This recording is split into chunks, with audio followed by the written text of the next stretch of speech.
All right, tomorrow, the New Deal Democrats will arrive in Detroit for a conference of plans and ideas. They do so with no shortage of pressing issues that seem to again and again divide us as a nation. Debt ceiling, immigration, the list goes on.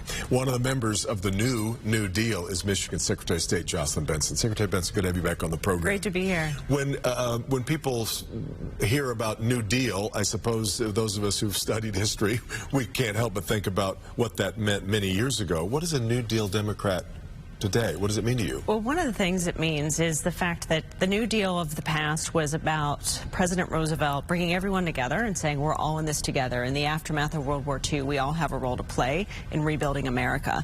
And in some ways, in the aftermath of COVID and in the tax of democracy, we all have a role to play in charting our course forward. So the New Deal program of today is really about what does that look like? What do those coalitions look like? What do the policies look like? Not from a partisan standpoint, but just getting things done, moving the ball forward, and ensuring that everyone is a part of the progress. Do you see that unifying figure somewhere out there on the horizon?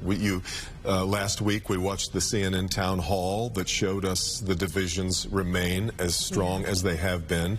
We know how divided we are in Michigan between Democrats and Republicans, and then we'll talk about the Republican Party in a minute. But do you see that unifying figure out there? Because we seem to be headed to an election right now that nobody wants. Donald Trump against Joe Biden again. I see hope for unification born through the fact that a lot of us are dealing with the same challenges and that we can define our solutions together. But we're really doing it in a noisy environment where politicians, instead of choosing a more unifying message of how do we recognize we're all connected and we have a responsibility to each other and for our communities, instead choosing to divide us rooted in lies and misinformation on one side, in my view, that has created more divisiveness and more anger than instead taking this moment to bring us together. So in my view, it's up to citizens to support leaders on both sides of the aisles who have a unifying message, who are about not just reaching across the aisle, but bringing us all together to propose solutions that we all can get behind for the things that we have in common. I certainly would not want it to sound like the Democrats have become suddenly monolithic and you all believe in the same things. You've got divisions among in your own party too, especially those who maybe are further to the left and have been very frustrated by the fact that nobody seems to want to talk about universal health care anymore, things like that. How do you find your way forward and make everybody in your own party happy before we start worrying about the other one? Well, I start it from the standpoint of my job as I'm a pro-democracy leader. I believe that every voice needs to be heard. My parents were special education teachers, so I also come from the perspective of we need to have everyone at the table and develop solutions together, listening to each other, respecting each other's differing positions, and then charting a path forward. So in my view, our baseline is we stand up for everyone's fundamental rights and freedoms. We stand up to make sure that people are included and people are safe and that our democracy is secure. And I think if we start from that baseline, we can find commonalities. But yes, even among my great colleagues, the Attorney General, the Governor, and I, we are a team, we are aligned, but we also disagree sometimes. And that's part of what politics is, listening to each other and trying to compromise and bring a path forward together. Democrats are accused of not having an answer for a lot of things right now. I mean, everybody knows we have a terrible situation at the southern border.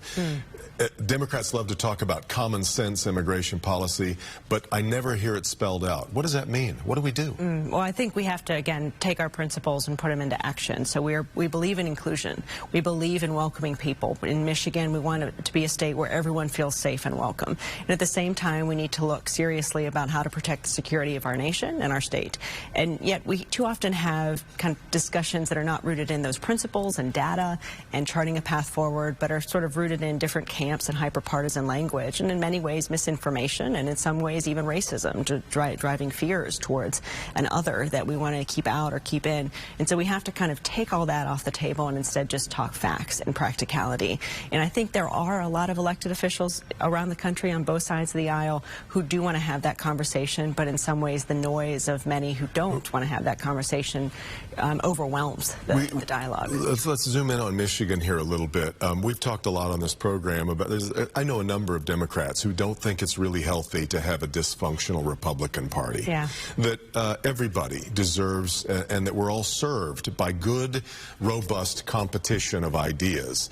And I'm curious about what your thoughts are right now, given that the leader of that party was your former opponent in the last election? Oh, I believe in ideas, and I believe that no one party has a monopoly on all the best ideas, and instead we can come up with solutions together, but we need to all be on the same set of ideas and facts. And too often when we see leaders, even leaders of a party right now, choosing to weigh in on misinformation and lean in on trying to manipulate even what the truth is in a way to further a political agenda, then we have a concern, I think, about enabling us to actually come to commonality together. So, but I believe, again, we need to make sure every voice is heard, every perspective is at the table. We can only do that if we have a robust democracy that welcomes multiple voices and multiple parties. Well, there's only so much that any side can do in Lansing, because for however you feel about the Republican Party right now, the margins in Lansing remain very thin,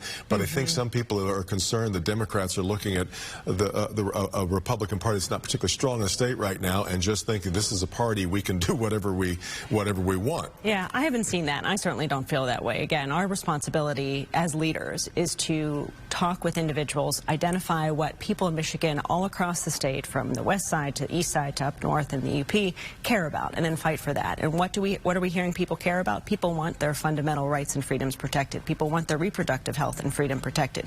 People want to be able to be safe, whether we're in school or at the mall or camping. We want to be able to feel like we're at the movies, that we're safe. And so a lot of the policies you're seeing are about keeping people safe, addressing the gun violence epidemic in our state and our nation, and making sure that we can send our kids to school and know that they'll come home safe. That's Michigan. We know Michigan made clear its stances on a number of things, including abortion rights in the last election. But if we zoom out, how transferable is that nationally? We have a lot of states that feel just as adamant about restricting abortion rights as Michiganders seem to about expanding them. You know, I think there's a lot of states where maybe their leaders feel that way, but I don't think the people feel that way. And Kansas is an example of that, where we saw how when people speak out, they will stand overwhelmingly in support of their own reproductive freedoms and choices and rights. And so in Michigan, what we really do is just listening to people and enacting policies that reflect what the will is. And in my view, my job is really just to make sure the will of the people is protected through the policy arena and through the election arena, and that's what we're doing. The other thing I'll add is Michigan very much is a microcosm for the country, both our demographics and the state, and I think that's why you see the spotlight on our state so much at election season and elsewhere. A lot of what we do does reverberate throughout the country and gives us an opportunity to set an example. The states that are purple seem to want to feel that they're microcosms, and I guess there's an argument right now about just how purple Michigan is. But the last thing I needed to ask you, rather than the disputes over the 2020 election and claims of fraud and that it was a phony election going away, clearly the president, former President Trump, has decided to amplify his faith in that. So have many of the leaders right now in the Michigan Republican Party. You're going to have to fight this. You're going to have to continue to fight a dragon that I think you thought you slayed.